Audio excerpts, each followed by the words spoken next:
Hello, and thank you for joining us tonight. My name is Nathan Winkelstein. I'm the Associate Artistic Director of Red Bull Theater and the host of tonight's RemarkaBULL Podversation. This is our first time back in the fall since last spring. So for those of you who are joining us for the first time, these are informal conversations designed to give a little peek behind the curtain into an actor's process. Think of it as the drink you have after rehearsal, where you go and talk about all the things that you're struggling with over a pint. And since we can't do that in real life right now very easily, this will have to do. Part of that informal discussion is all of you watching. If you are watching this on YouTube or Facebook, you can type in questions and we will answer as many as we can as we go along. So please do engage with us. This evening's conversation will focus on Shakespeare's more confounding play, Pericles, and specifically on the narrative character of Gower. We will be focusing on Gower's speech at the top of Act 3, for those of you who wish to follow along. Our guest tonight has appeared on stages all across the country and the Off-Broadway Rialto. He has built a sterling reputation as a brilliant actor in the classics and has tackled the role of Gower in Red Bull Theater's 2003 production, the founding production of the company, as well as the 2016 production at Theater for a New Audience under the direction of Trevor Nunn. In addition to Pericles, he has also appeared in Edward II, Witch of Edmonton, and Volpone at Red Bull, tying him for the most Red Bull productions by any one actor. He is, of course, the great Raphael Nash Thompson. Hi, Raphael. Hello. Thank you for joining me. Thank you. I appreciate this. Well, I know that you are in the midst of a rehearsal process. Thank the Lord to be back in rehearsal processes for live theater. So thank you so much for taking time out of your busy schedule to join. I really appreciate it. Thank you. My pleasure. And it's nice to be back with Red Bull. Nice to be back with a play that I really appreciate and admire for a lot of things. And to be able to share some play with those who might not be as familiar with it. I was going to say, I'm very glad that you appreciate and admire lots of things about this play, because I'm truly fascinated to know what. Okay. So we will talk about that in a mere moment, but first of all, so people have a sense of where we are starting off, you're going to give us a read of Gower's speech at the top of Act 3. This is also the top of where many people consider Shakespeare started getting involved in the play. And this is for a little context of where we're at so far in the story. Gower is our narrator. He is a long dead poet who has come back to narrate the story of Pericles for the audience. He appears throughout the play to fill in transitions and jump us from adventure to adventure.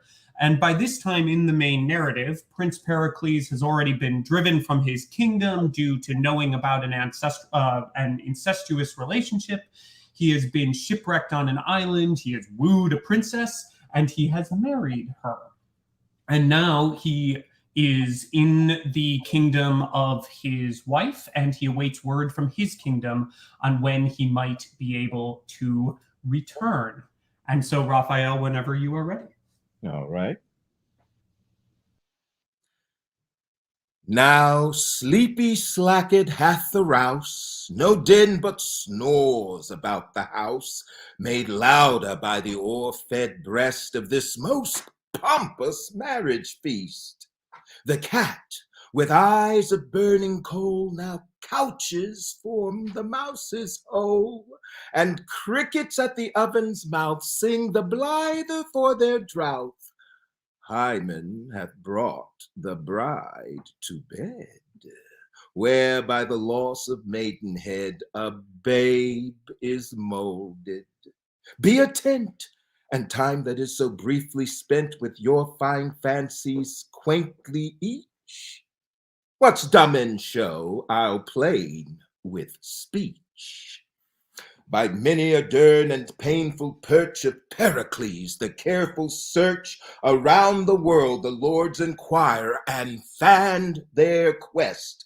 At last from Tyre to the court of King Simonides are letters brought, the tenor these: Antiochus and his daughter dead. The men of Tyrus on the head of Helicanus would set on the crown of Tyre, but he will none. To suppress these mutinies, says to 'em, if King Pericles come not home in twice 6 moons, he, obedient to their dooms, will take the crown. The sum of this, brought hither to Pentapolis, ye ravished the regions round, and every one with claps can sound. Our heir apparent is a king.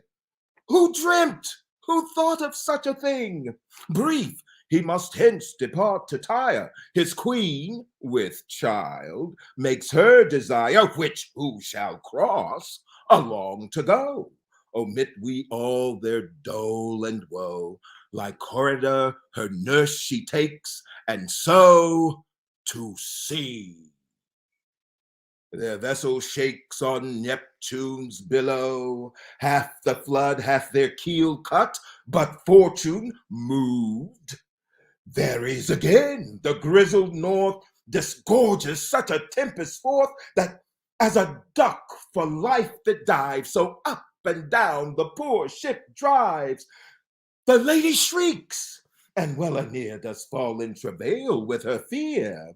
Now what ensues in this fell storm shall for itself perform. I nil relate. Action may conveniently the rest convey, which might not what by me is told.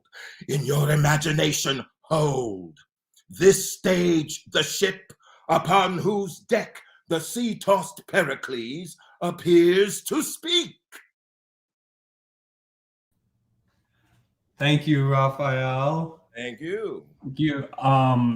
My goodness. Okay, I almost feel like the initial questions that I had prepped are almost feel for naught after that because of how extraordinary that is. So I do have to ask you, as probably much of our audience knows, actors in general, when we are given a role, are thinking a lot about relationships, are thinking about why we say, what we want, what we do. That strikes me as particularly tricky for a role like Gower, because Gower only interacts with the audience, and he is a dead poet. For those of you who don't know this, he is a poet. He was a contemporary of Chaucer, who wrote a poem called Confessions Amantes, The Lover's Confession, in which were many of the stories of Pericles. And so he has been brought back, not randomly, to narrate this story by Shakespeare. But for you as an actor, how do you find the motivation for this character of Gower when you look at the text? Well, I try to keep it as simple as possible. And Gower is an historical figure. I think in the 1300s he lived back, as you were saying, in Chaucer's time, and known for he's almost as famous as Chaucer in his day. And he would get paid to write poetry or just any kind of language that needed to be written for any kind of special occasion, whether it's in the court or wherever. He would get paid for this. And so he's a storyteller. And I just look at it as a storyteller telling the story and hoping that no one misses any event in the story, to lay it out as clearly and dramatically as you can to engage the audience in knowing what's happening, because Gower's task really is, he's like a chorus on some level, and a storyteller and narrator, a guide, if you will. And he just kind of sets the stage. So every time I appear, it's usually the beginning of each act. So at least 5 times he's coming out to set the scene. And that is kind of what I like to do, remind people what happened or where we are, and then where we're going and what to expect. And so that's kind of the mode I get into. I just like to connect with people and tell the story. And when I'm performing Gower, I engage the audience. And that's what I like about it. I can break that fourth wall and just look at everybody in the audience and talk to them. And even if I'm on stage sometimes and the other actors are doing the scene, I still feel like I have a license to look around at the audience and make sure everybody's engaged. And that's my role, to kind of facilitate the bringing the audience into the action of the story and making sure everybody knows where we're going on the journey. So that's kind of how I approached doing the role. Yeah, so that makes a lot of sense to me, and I think it's actually sort of lovely that like Gower made his money as a storyteller, and now he's coming back. This is one of his stories. He's coming back to life to make sure it gets told right. I thought that was very clear in your reading right then. Is like, my goal is that you understand and that you recognize how like entertaining and like dramatic this is, and so follow the story. So then let me just pull the string a little bit further and go, why this story? And I realize this may or may not be a question for Gower. This may be a question for Raphael, but like, what is Gower hoping that the audience gets out of watching this tale? Is it just entertainment, or do you think Gower's trying to drive a message home, or what? Well, there's a speech that Gower has right at the start of the evening where he introduces himself, and he tells people, I've come back from the ashes to sing a song, this old song, and people have used it to restore themselves, to make themselves healthy and whole. And if you buy it, the line is, its purchase is to make men glorious. So if you buy this song, this story, and listen to it and follow it, it should show you how to be glorious. It should give you that example of how to be moral and upright and glorious and all that entails. So that's really the purpose, I think, of Gower. He's telling his story for the benefit of man, and each person that hears it hopefully will be changed for the better into the state of glorious. And is this something that, so I find it very interesting that you've done the role twice and so far apart. Is this something that you find varied in the two productions? Because of course, as the narrator, you also have to set the tone, I would imagine, for an individual director's vision of the play.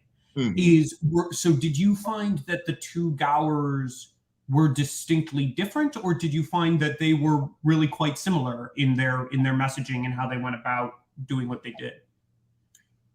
From my perspective, since I am the actor that did both parts in both different productions, my feeling was that it was the same character, just in different clothing, because the story remained the same. The language remained the same. And I think my purpose is still the same, to make sure everyone understands what's happening in this story and to feel some sort of connection with it, to be engaged. And now when I was working with with Trevor Nunn on it just a few years ago, it was a musical. So we had music written for it, and lots of musicians. Oh my goodness, it was just a wonderful production. And the one that I did with Jesse and Red Bull was not as elaborate, but just as compelling, because it was a little more intimate, and we created things almost like from thin air, musical instruments. We turned something over, and once it was a bucket, but then now it's a drum, things like that. We were very inventive. and but the story still remained the same, and the main character still had to go through everything that he went through, and in both productions. So that's kind of how I look at it. Well, I feel like given that you have brought it up, it does seem to me that maybe there is, of course, one person that I can call on here who may know a little bit of something about that very first production. So we do have our guest straight off the presses from first rehearsal of our first live production post-COVID onset, the artistic director of Red Bull Theater and director of that initial production of Pericles, Jesse Berger. Hi, Jesse. Hi. Hello, Nathan. Hello, Raphael. It's good to see you both. Nathan, I saw you all day. But Raphael, it's great to see you and to listen to you talking about Gower and remembering the time we had together rehearsing our production of Pericles. Thank you. So the first thing I want to ask, Jesse, and the reason I wanted to bring you on right now was actually this last thing that Raphael said about the particular nature of the production that the two of you did together, which was this sort of well, what's the way to put it? Very, very theatrical and created production. A bucket becomes a drum, becomes a whatever. Do you think, and now I can imagine if it was your first show in New York, that some of that was a fiscal necessity. But I also, how did that to you play towards this play specifically as a way of approaching it? Yeah, it's interesting. I mean, I don't think it was about money. It was actually about my feeling about the play, and this was 2003. So my recollection is that there were a lot of things that were very meaningful to me in Pericles, and one of them was about how the act of imagination and storytelling, as Gower says in that first speech, is restorative in and of itself, is a healing power that we have as human beings to create and tell stories to help us learn how to live in the world. And so the idea that the company of actors would create everything from what seemed to be nothing. There were 16 actors, I think, in that production, and it was a bare stage. There were a lot of things, curtains and things that we could pick up and transform, but the idea was that all of it would be a vista in front of the audience's eyes, that we would create magic seemingly out of thin air, as Raphael said. And so that became the guiding principle of the design of the production, based on the idea that storytelling itself was central to how Pericles worked as a play, and that each world would have a different style to it, but a different style of storytelling. Not so much that we're going to be suddenly all wearing a different kind of costume, more that we use puppets in one scene, we use masks in one scene, we use, so it was about, I was searching for, now I'm remembering better, I was searching for how many different modes of storytelling can we use to tell the story. So it began, if I remember right, it began with Gower, Raphael walking right down stage, and all the company just coming out as actors, looking out at the audience, and Raphael had a big book. And I think maybe you had the gong first. You rang a gong, if you remember, Raphael, a gong, and then there was a kind of hum from the company, and Raphael opened up that big book, and we began with that kind of elemental story. Yeah, and I think we may actually even have a graphic of that moment, which our wonderful magician behind the scenes, Jessica, might be able to pull up in a moment. But there, this was later. So the book, he had that book all through the production, and I remember I can vividly remember Raphael closing the book at intermission. This was in Act 2 when he was describing, I think Gower's describing here, the passage of time of 16 years, and those are puppets, beautifully made puppets that were handcrafted by Emily DeCola and her team, and they were modeled on the actors playing Dionysa, Marina. Is that Marina? I think that's like Corrida holding Marina, and Alvaro Mendoza, who played, I can't remember all the characters' name. I think in that picture he's the Leonine. So then, sorry, just as clarity for the audience, this is Jesse's talking about the Act 2 of the production, which came, I think, early in Act 3 of the production, Act 3 of the script, which is after the reading you just heard from. Actually, now that I'm looking at it, this is the scene in which I think, if I remember right, this is where Marina's holding the nurse Lycorida who has died. Yeah. Yes, because that happens in the next. That's correct. Yeah. Cool. Raphael, Yeah. in this production, I'm going to lean on this production more because, first of all, I saw the Trevor Nunn one, so I don't have as many questions about it. And second of all, it's the Red Bull production, so I'm sure it was superior because Jesse directed it, and I'm paid by him. Well, well, you can be honest about whatever you thought. I mean, I was in diapers. So that's not quite true, but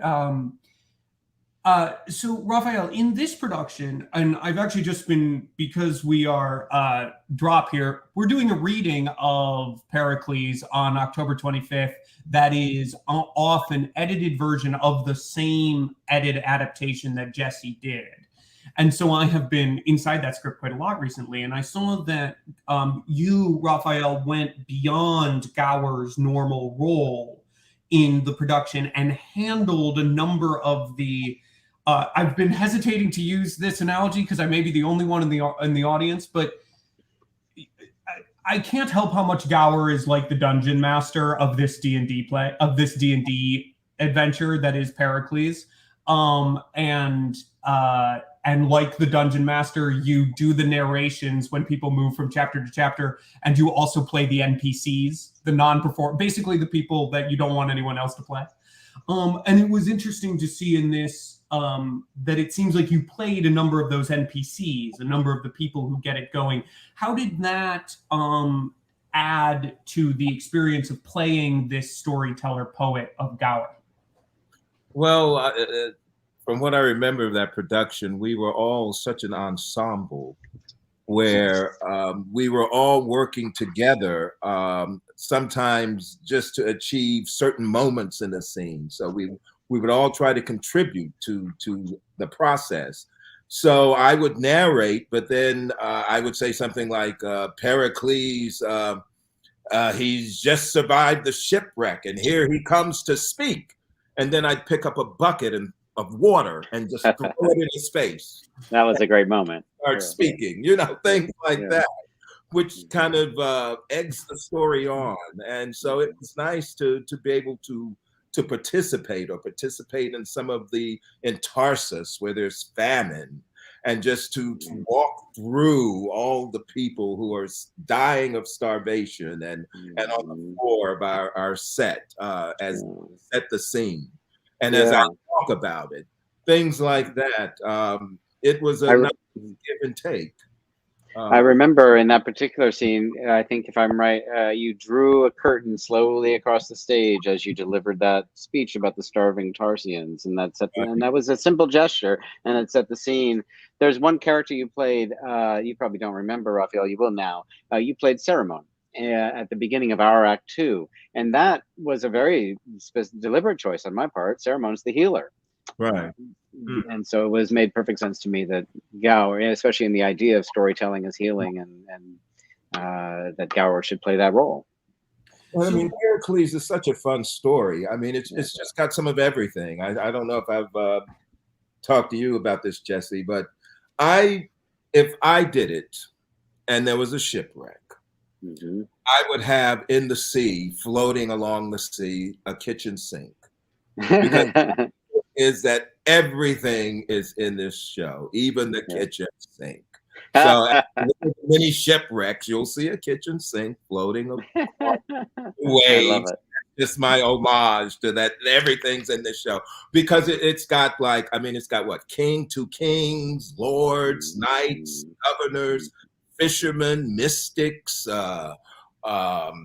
Just everything. Bods and panders. Prostitution, murderers, pirates. Even a goddess coming down from heavens. It's all in this piece. So that's why it was such fun that we all, as actors, as an ensemble, got to create so many diverse worlds and places. Yes. So let me, I'm actually loving this because Jesse knows this, and I think I hinted it to Raphael as well, that I am a Pericles skeptic. I think that there are some individual scenes in this play that are truly extraordinary. And I see ways to solve some of the scenes that are less than extraordinary, but I sometimes struggle to come up with why I would bother. So, and I do think that if you look at the history of Pericles, both in England and in the United States, other than certain moments of extreme popularity, it has gone through long fallow periods of performance.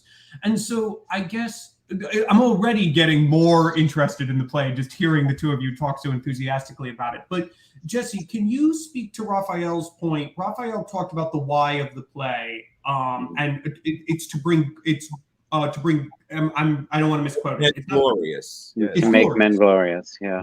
And is that, Jesse, is that what, do you agree with that? Is that what you see as the why?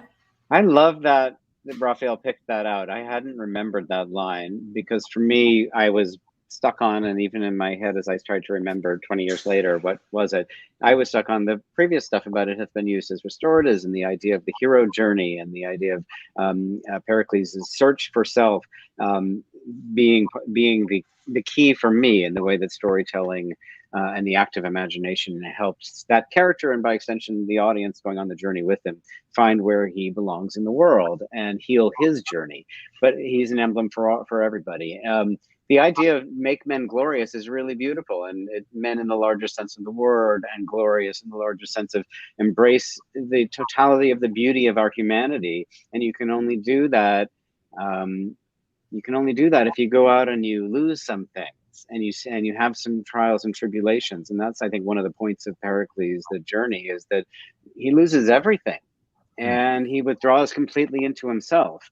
And it's only through the magic or the deep bond between him and his daughter that he begins to return to himself, and the goddess Diana. I mean, it's so beautiful, but it requires like in The Winter's Tale, it is required you to awake your faith, Nathan, which I think is the line that Paulina says to Leontes at the end. It is required you to awake your faith, and Pericles has that in common. If you enter Pericles as a skeptic, then you will only meet it. You will never meet it halfway. It needs your buy-in of the romance and the mythos of it, the myth of it, because it traffics in folktale, fairy tale, mythology, and I'm not being that articulate about it, but I was reading a lot of Joseph Campbell and thinking about him in context of this play when we did it, and thinking about the hero journey, and thinking about the allegory of it, and even I was saying to you earlier today, Nathan, even King Lear, which is really a fairy tale at the beginning, an old man with 3 daughters.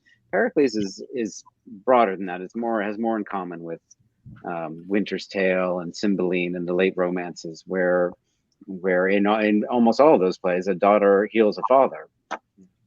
So which is interesting for, well, different conversation, interesting for Shakespeare's life. But the Raphael, can you, I think Jesse has defined his version of this, but I'm curious about yours. Can you define what Shakespeare's or your definition of glorious is for this play? The make men glorious meaning, because there's this definition of glorious that is you become the top of the mountain A-lister, but I don't think we're speaking about that. So when you as Gower are speaking about glory, what are you talking about? What are you actually trying to say there? I'm thinking men just have to fulfill what is good in them, and allow that to survive and persevere no matter their circumstances. And I think that's what this show is. It's a play about a man, Pericles, who is good and virtuous, and he gets all kinds of things thrown at him by fate. And he's spun in many different directions, and the places he goes all around basically the Mediterranean, which was basically the known world then. So he's just going back and forth to Mytilene and Ephesus and Antioch and Tyre, Tarsus, Pentapolis, all these different places, and encountering all kinds of people, from very good people to very bad people, and different situations. And And through it all, he stays true to himself, and he doesn't let it destroy him.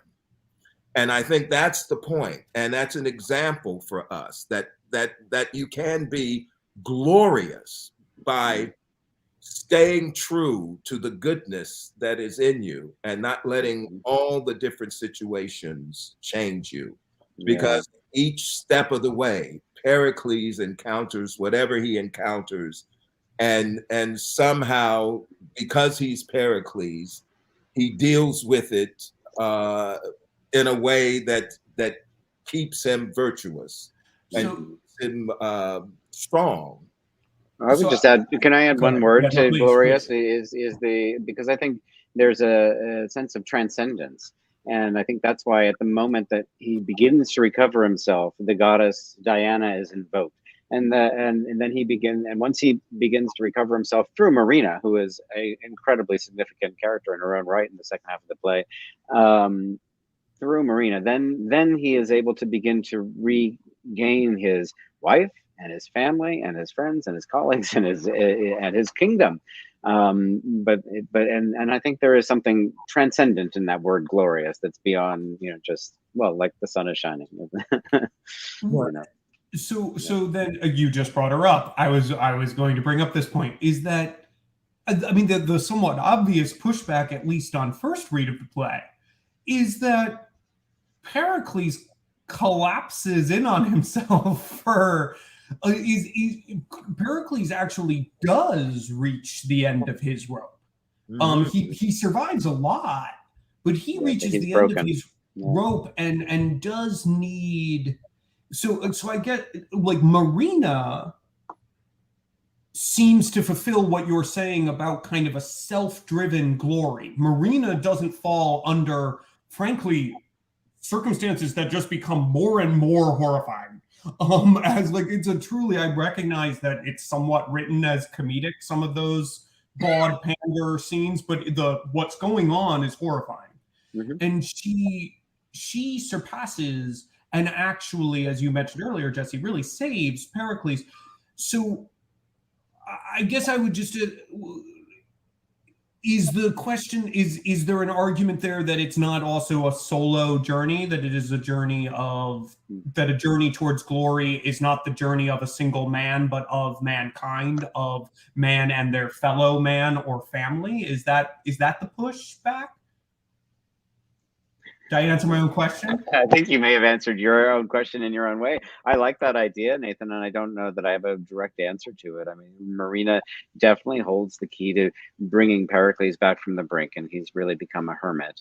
And she's obviously got something in her that is ineffably magical and powerful, that comes from the love of, I mean, it's real, it's human, it's not just magical, it's really human magic. It comes from the love of Thaisa and Pericles, which was born also when Pericles was at a low moment, and they have this magical moment where he achieves her love, and they fall in love, and when he loses her tragically at sea, he loses his wife and his unborn daughter.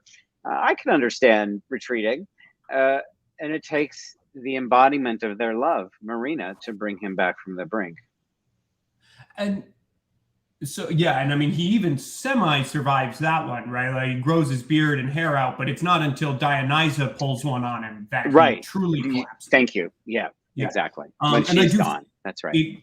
For those other nerds out there, I do, of course, find it interesting and think it's probably a different conversation that we're talking about a man who lost a son, and wrote a whole play about it potentially, and is now writing about how the loss of a child can cause a father to crack, and he goes to that quite a lot. And he has two daughters, right, left. Shakespeare had two daughters, right, left, and so who knows? We don't know. He doesn't write a biography, or an autobiography, but he certainly, in his late plays, those young women are very important. And so, Raphael, were you in either production? Because I actually don't remember in the Trevor Nunn one. Were you allowed as Gower to watch any of the scenes? Watch, yes. Sometimes I would. There were the way it was staged. I didn't necessarily set the scene up and then leave. I would watch some. I would move around. I'd then leave sometimes after. But yes, I was able to watch and watch, like I said, watch the audience as well, and just see how people are responding to the story. And as an actor, I enjoyed that freedom because I could see what was on the faces of the audience and kind of get the energy from them a lot of the times. What they were feeling, what they found interesting or funny. I'd pick up on it, so that was nice to have that dynamic going back and forth. So as a narrator, I've done that. Uh, and was able to stick around sometimes for some of the And you are a wonderful storyteller, if I just might add. I mean, Raphael, if it isn't obvious, audience, from even the speech that Raphael began the evening with, I mean, Raphael's a wonderful storyteller, and we were so lucky and fortunate that I felt fortunate that I had met you, Raphael, and asked you to play Gower because it just seemed perfect, and you were in fact the first actor ever hired to work at Red Bull Theater. I was lucky when you said yes. I said, great, I can build this production now. I have the heart and soul of it in this wonderful actor and person and storyteller named Raphael Nash Thompson. Well, thank you. I must say I was not familiar with the play when you offered it to me. So then I read it and I thought, oh, okay, I like some of the speeches this gentleman has to say. There are other places in the play where the dialogue and the setup is not quite as clear. And so those kind of can cause problems here and there. But for the most part, I thought, wow, this is just something I can have fun with, telling this story. And then to base it on an historical figure that Gower was, just made it even more interesting for me. So thank you. The just to follow, there's a question. There are so many beautiful comments coming in. Most of them aren't question form, but I may end up reading a few of them just because they're really lovely. But there is one question coming off the Dungeon Master comment, so somebody else knows what the heck I'm talking about. Which was, how much fun was it to play a character seemingly in control of time and space? That's very much Dungeon Master, right? Controls everything. So I guess my question would be for you as Gower is, did you feel that way? Did you feel like you controlled the narrative or were simply narrating something that was uncontrollable? And did you find more interest in Gower, as you said before, experiencing how the audience experiences the play, or simply in how Gower experiences the story? Well, the first part of your question, when I was playing the role, what I really felt was that I could just have to tell the story. And I didn't feel like I was manipulating anything. I know I've played in The Tempest. I've done the role of Prospero. Now, that role, which is also one of Shakespeare's later plays and similar in tone, in some aspects to Pericles, a lot of things in one is in the other. But in that piece as Prospero, yes, you do control the action, and you're the puppet master, as they say.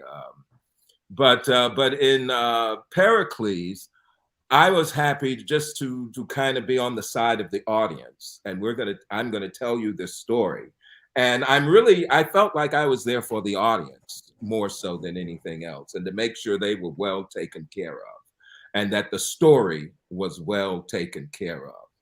And then the other actors just were in control of everything else. So from that aspect, it wasn't like I was a puppet master in Pericles like I was in The Tempest. Can I ask a follow-up for you, Raphael, on regarding the production you did with me? Because I remember you had an emotional journey as that character that I could then, and I don't know if you could speak to that after so many years. Was it the emotional journey that you took with the audience, that you were tracking, or is this maybe it's the same question? I always imagined that there was a relationship for you, the storyteller, not literal relationship, but relationship with you to Pericles and his journey. And maybe that's the same, maybe that's two sides of the same question. But I felt that you had an emotional journey as the actor playing that role.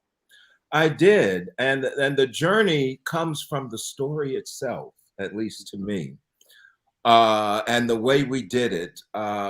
At the end, when we had the glorious singer Angela I, wonderful actor, singer. This Yeah, broke my heart when she comes on as the goddess to kind of settle things and kind of put things correctly, and it just brought tears to my eyes sometimes.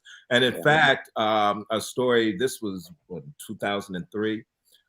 There were a couple of young guys from my community, teenagers, that were brought. Some friends of mine brought. And these two guys, they might have been 8th or 9th grade or something, but they came to Pericles. And I don't know if this was their first Shakespeare, but this is what I was told at the end of the show, after Angela, all of that Pericles found, reunited. A lot of tears of joy, yeah. But the lights came up and one of the guys was crying. And the other one hit him and said, "Oh, you were crying." He said, "I am not." And he's still, and he says, "You were crying," you know. So it got to them. These are teenagers, and it still moved them. And it's that story that really is the thing I think that is powerful, given all the language that might be a little convoluted in spots. The story still, and that's power. Yeah, that's great. And you've reminded me of something. This is it's immodest of me to mention this because I directed the production, but I remember an audience member saying, I don't know if it was in performances. I remember hearing an audience member say at the end of one performance, and I used to watch it almost every night because it was my baby and the first play I directed in New York, and major, you know, and I was so proud of it. And I watched almost every performance. And what somebody said, it's a miracle at the end after the bows. And that, I mean, that's not just the experience of the production. It's really not immodest to me because it wasn't about the production. It's about the story and the gloriousness of it. And they were caught up in it. And if you can capture that with a play, even a broken text like Pericles, then that proves its worth 1,000 times over to me. Those young men and that woman who said it was a miracle to her. I have to say it's actually you guys are turning me. I have to admit it. And this wasn't even this wasn't a straw man. I mean, Jesse knows that I was like working on this, being like, Well, you're not alone, Nathan. People think this is not Hamlet. This is not one of the great Shakespeare plays, but it has greatness in it. And I do think that there's something like what you were telling me. I'm actually finding it ironic because, as Jesse, as you know, I am sort of obsessed with the performer as storyteller doing roles rather than just performer as role, of these sort of clowns that I call them clowns, even though they're not, but like the storyteller who does characters to tell a story, rather than a distinct character. And it sounds, Raphael, like you were that, like you are, and it sounds like you actually, Jesse, you made a company of these people. You made a company where, yes, of course, they were Pericles, they were so-and-so, they were so-and-so, but what they really were a company of storytellers. That's right. Telling the story. And I actually think that there is something about that motif that works extremely powerfully with not just Pericles, but all of these heightened texts, because it's not naturalistic. It's not naturalistic, it's simply true. And so if you heighten it to the point where people don't go, hey, that riddle in Act 1 is too easy. If you heighten it to the point where you know that that's a fable, then people are more willing, as you said, to maybe walk in a cynic, but then learn how they're supposed to think about this story and see it in a different light. Right.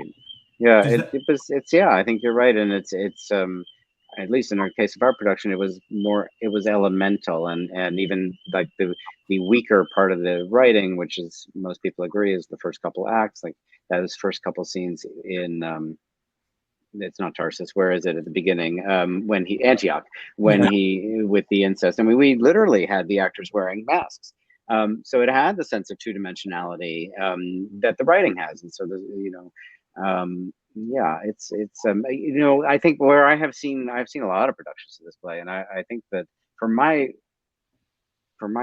2 cents, if you're trying to fix a play when you're doing it, you probably shouldn't be doing it. But if you believe in it, you might have to you might have to make some, you have to do some work on the text. That's we do that with everything we do. But if you believe in the heart and soul of it, then the play should sing. And the ones that I've seen that I thought, they're trying too hard to fix it. Yeah. Well, I guess especially if it is a show about believing in the heart and soul of things, one should probably believe in the heart and soul of things. Yeah. Did you find, so Raphael, I mean, I feel like I've buried the interesting part. Jesse mentioned that you did have an arc and that it was based on the story you were telling. How is it for Gower to tell the parts of the story that are devastating, knowing the end? Like, is there any sense of, I don't know, like, do you feel like you're jerking the audience around? Are you trying to help them? How does that feel as Gower to that?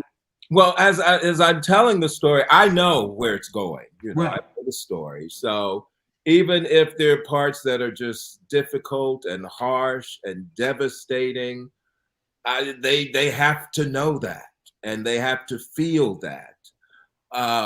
Like I can give you a speech like Tarsus, and this is why a lot of people say, well, maybe Shakespeare didn't write the first half. I would make a case that maybe some of that is Shakespeare in the first half of Pericles, the first couple of acts or whatever, because there's a speech where he describes Tarsus, and it's famine, and people are starving, but Tarsus used to be glorious and used to be one of the grandest cities of the realm, and now fate has just flipped everything. And the irony of that can happen, and people need to know that you can be on the top of the mountain, and then the next day you wake up and you're in the bottom of the sea or something. I mean, it's just how fate can be. And if I can, I'll share this speech. And my feeling is that it's Shakespeare, because it's basically a sonnet. It's 13 lines, and I think the first 2 lines describe the situation in Tarsus and how people are starving. But then the next 10 lines talk about how glorious it used to be. And then the 13th line just shows how it's flipped. And then there's not a 14th line, but I like to think that maybe there's laughter at the end because of the irony. And maybe that could be the 14th line. But this is the introduction to Tarsus, and the governor Cleon, his wife Dionysa, and all the people there. This is how it's introduced in these 13 lines. This Tarsus then, Cleon the governor, his Dionysa and their people starve. A city on whom plenty held full hand, for riches strewed herself even in her streets, whose towers bore heads so high they kissed the clouds, and strangers ne'er beheld but wondered at, whose men and dames so jetted and adorned like one another's glass to trim them by. Their tables were stored full to glad the sight, and not so much to feed on as delight. All poverty was scorned, and pride so great, the name of help grew odious to repeat. But see what heaven can do by this their change.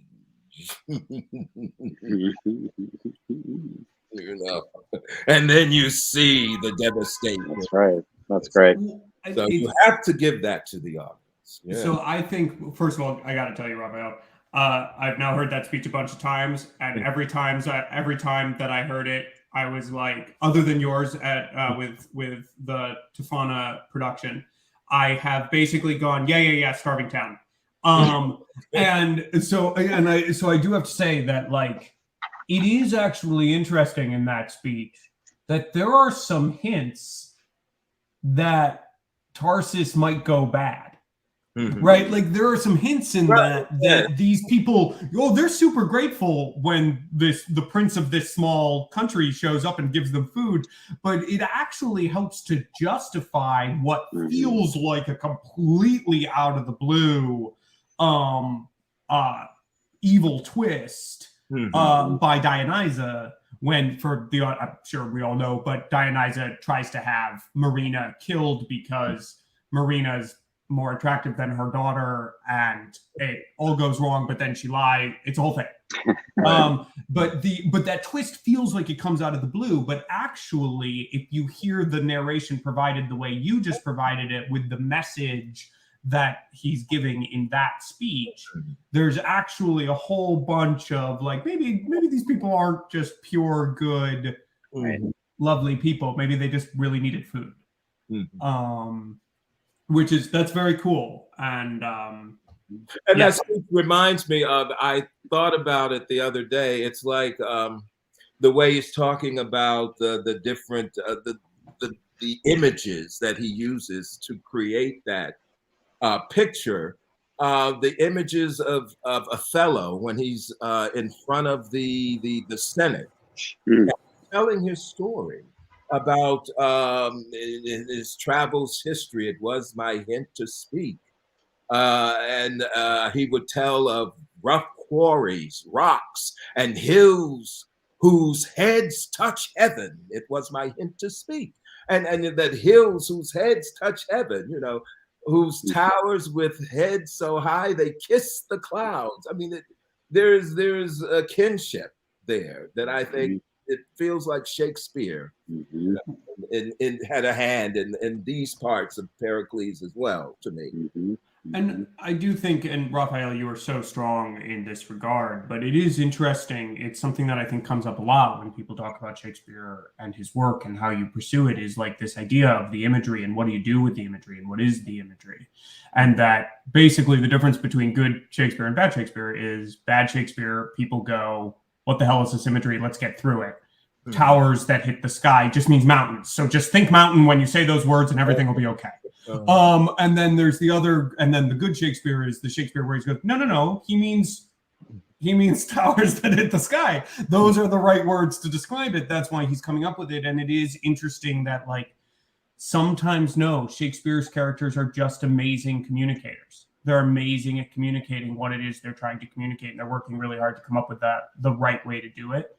And it sounds interesting that, like, you leaned fully into that with the Gower character of, like, no, I'm not using imagery because it's pretty. I'm using it because it is the right way to best communicate this story in the way that you understand it. And I think there's a very important, rather simple but hard to grasp lesson about the use of language and what you're describing in how you do Gower. I like the fact that I feel that Shakespeare gives you the right word you need for that moment in that situation, Right. And that's part of the joy of working in a Shakespearean production. Well, we do have to wrap this up. We're getting quite close. I do want to just share a comment that Donna Robin Littman shared, because I think it's lovely, and it was about Marina when we were talking about that. The comment, which may pop up in just a second, is Marina is buoyant. She was born buoyant. I always feel like I am on a sea voyage when I see/read Pericles with all its glories and challenges. The waves keep everything moving. And of course, the idea of buoyancy, for those of you who maybe don't know the show as well, is Marina, hence her name, was quite literally born buoyant. She was born on the water of a shipwreck storm in the scene right after the speech that Raphael read at the top of this. And then, of course, she remains buoyant in hope and in Raphael, as you put it, glory. throughout the rest of the show. I just thought that was a lovely comment. It is a lot. Yes, I would think it's like the roller coaster of Pericles. Oh, yeah, I like to see, up and down on the waves. Yes. Yeah, and the other word we haven't used tonight is what a lot of scholars call these late plays, romances. And this one is a classic romance. Yeah, he must have been, this was a new form then, these plays that had tragedy and comedy and romance and adventure and love and magic and spirituality and mysticism. I mean, just like some of everything, just kind of just woven together to create a story. People coming back from the dead, all the things like the magic of these later Shakespeare plays. And I think it laid the foundation for, at least in my thinking, for a lot of these superhero blockbusters. You travel all, Romancing the Stone or, whatever, Raiders of the Lost Ark, where you have all this adventure, but there's comedy and there's tragedy, there's love, and there's just everything kind of, this was Shakespeare's going in that direction. Well, yes, and it looks back to the Odyssey. Yeah. So. And I do think that, as is, I think, brought up simply by Gower and by the use of an old poet as the person to tell an even older story, because the Pericles story is even older than Gower. Gower was just writing it, is that these stories are always prescient. And just the kind of constant reminder for us today that the Pericles story wasn't new then. It's just that human nature is human nature, and these plays matter. And they matter today as they mattered 400 years ago, as they mattered in Gower's time, as they mattered in Roman times from the original. And that's a nice thing to always be reminded about these plays. Well, they're about human beings and the human condition, right? This play, I think. Well, I know you're wrapping up, Nathan. I think this play, if I'm remembering the scholarship right, this play was one of the most popular ones of its period. And Ben Jonson famously called it, I think, a moldy tale. Yep. He was a skeptic, but Ben Jonson is a skeptic, and Shakespeare perhaps was a humanist. And this play definitely feels to me like a humanist play, and I bring up Ben Jonson only because I spent the day working on The Alchemist. We started rehearsals for that today. But this play is full of heart and joy and love of theater, and so is that one in a different way. And on that, we really are going to have to wrap. I want to tell you about some things coming up. And I also do, if you see it in the chat, I need to give credit where credit's due. Eve Fudge, I totally agree with you that the kitchen sink on the waves is a gold standard for old productions of Pericles, but not Jesse's. That was Raphael's. So just tossing that credit where credit's due. And on that note, thank you again, all of you, so much for tuning in to this remarkable Podversation. Raphael and Jesse, thank you for joining me this evening. You are both in rehearsals for shows. I know, because I am also in those rehearsals for one of them. Red Bull Theater has just started rehearsals for The Alchemist, which, as you just heard, is Ben Jonson's Alchemist, rewritten by Jeffrey Hatcher. That will be opening in November. And Raphael, do you want to talk about the show you're in real quick? Yes, I'm doing a piece with the Gingo Theatrical Group. We're doing Mrs. Warren's Profession, George Bernard Shaw piece. And we start tech later this week, and then go into previews and open. And it'll be, I'm not sure the name of the theater, but it's that 42nd Street, those Off-Broadway theaters. Theater Row, right? Yeah, Theater Row.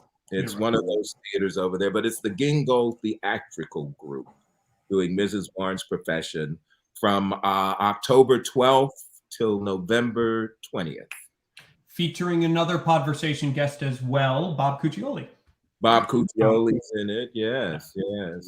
So definitely check that out after you check out The Alchemist. No, you can check out both. Go to both. You can do both, yeah.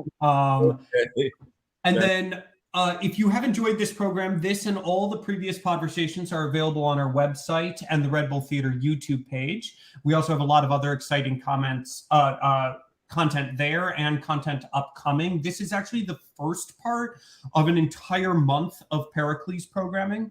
Like literally the next 3 Mondays have a thing. So on October 11th and 18th, please check out our Exploring Pericles seminar series, where we asked 3 established BIPOC artists working in the classical theater who have worked with Red Bull Theater before, Franchelle Stewart-Dorn, Clint Ramos, and Madeline Saye, to introduce us to artists from their networks that we should know. They selected Yvonne Johnson, Jacqueline Lawton, Tara Moses, Kenny Ramos, and Rudy Ramirez, and they are investigating Shakespeare's Pericles, and on the 11th, they will come together for a roundtable discussion of the play and its themes with director Kent Gash, and then they will create online presentations that respond to Shakespeare's play, which they will share on the 18th, and then on the 25th, we will present a benefit reading of Pericles, featuring an all-BIPOC cast, starring Grantham Coleman as Pericles, and directed by Kent Gash. Finally, all of our fall 2021 online programs are free, but this is only possible through the support of people like you. Please make a tax-deductible donation today to support Red Bull Theater and invest in the vitality of classical theater for a contemporary audience. We are committed to continuing connection, and your support helps to make that possible. Once more, thank you all. This has been Red Bull Theater's Remarkable Podversations. I'm your host, Nathan Winkelstein. We end fittingly with the final words of the play. So on your patience, evermore attending, new joy wait on you. Here our play has ended. Good night. Good night. Thank you, Raphael. Thank you.